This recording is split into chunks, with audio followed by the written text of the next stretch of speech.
ఒకరు మంత్రి మరొకరు మాజీ మంత్రి ప్రతిపక్షంలో ఒకరుంటే అధికార పక్ష నేత మరొకరు ఒకే జిల్లాకు చెందిన ఈ ఇద్దరి మధ్య రాజకీయ విభేదాలు కొనసాగుతున్నాయి. అయితే సడన్ గా సీన్ మారినట్లుగా ఉంది.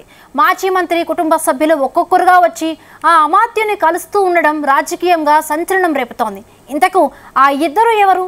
తెలంగాణలో తాజా రాజకీయ పరిణామాలకు కారణాలేంటి? మాజీ మంత్రి కూడా పార్టీ మారేందుకు లైన్ క్లియర్ చేసుకుంటున్నారా?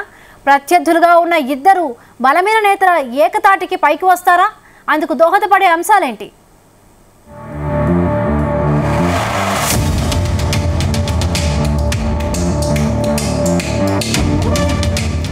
రాజకీయాల్లో ఎప్పుడు ఏదైనా జరగొచ్చంటారు. శత్రువులు మిత్రులవుతుంటారు, మిత్రులు శత్రువులవుతుంటారు. ఉమ్మడి కరీంనగర్ జిల్లా విషయానికి వస్తే తాజాగా అక్కడ చోటు చేసుకుంటున్న పరిణామాలు రాజకీయంగా ఆసక్తికరంగా మారుతున్నాయి. కాంగ్రెస్ సీనియర్ నాయకుడు పొన్నం ప్రభాకర్ సీఎం రేవంత్ రెడ్డి కేబినెట్లో మంత్రిగా ప్రస్తుతం కీలక బాధ్యతలు నిర్వర్తిస్తున్నారు. ఇక ఇదే కరీంనగర్ జిల్లాకు చెందిన బీఆర్ఎస్ సీనియర్ నేత గంగుల కమలాకర్ గత కేసీఆర్ ప్రభుత్వంలో మంత్రిగా పనిచేశారు. సంవత్సరాలు వేరైనా పొన్నం ప్రభాకర్ గంగుల కమలాకర్ పుట్టింది ఒకే రోజు. ఇద్దరూ మే 8నే జన్మించారు. అయితే పొన్నం గంగుల కంటే వయసులో ఏడాది పెద్ద, రాజకీయాల్లో కాస్త సీనియర్. అయితే ఈ ఇద్దరూ ఒకే ఏడాది చట్టసభలకు ఎన్నిక కావడం విశేషం.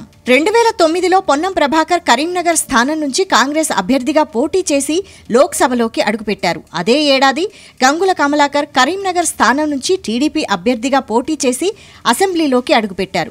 ఒకరు ఎంపీగా మరొకరు ఎమ్మెల్యేగా ఒకటే ఏడాది చట్టసభలకు ప్రాతినిధ్యం వహించారు.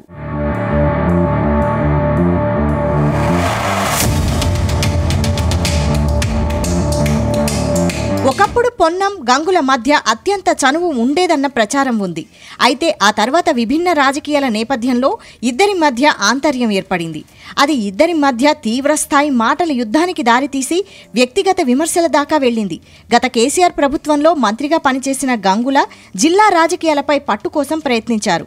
ఇందుకోసం వ్యూహాత్మకంగా ఎత్తులకు పై ఎత్తులు వేశారు. కరీంనగర్ రాజకీయాలకు తనను దూరంగా ఉంచేందుకు అధికారంలో ఉన్నప్పుడు గంగుల తీవ్రంగానే ప్రయత్నించినట్లు పొన్నం భావిస్తున్నట్లు తెలుస్తోంది. ఈ క్రమంలో ఇటీవల జరిగిన ఎన్నికల్లో హుస్నాబాద్ నుంచి అసెంబ్లీ బరిలో దిగిన పొన్నం విజయం సాధించి మంత్రి అయ్యారు.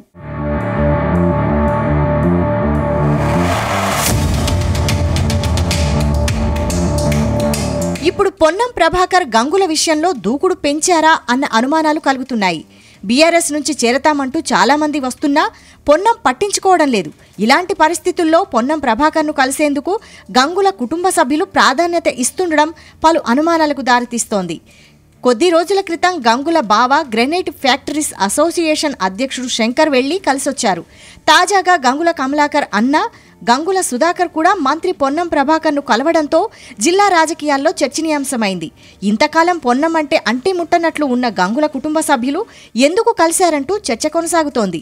వ్యాపార పరంగా వారు కలిశారన్న వాదనలు తెరపైకి వస్తున్నా లోపల ఏదో జరుగుతోందన్న సందేహాలు వ్యక్తమవుతున్నాయి. చూడాలి మరి ముందు ముందు ఏం జరగబోతోందో.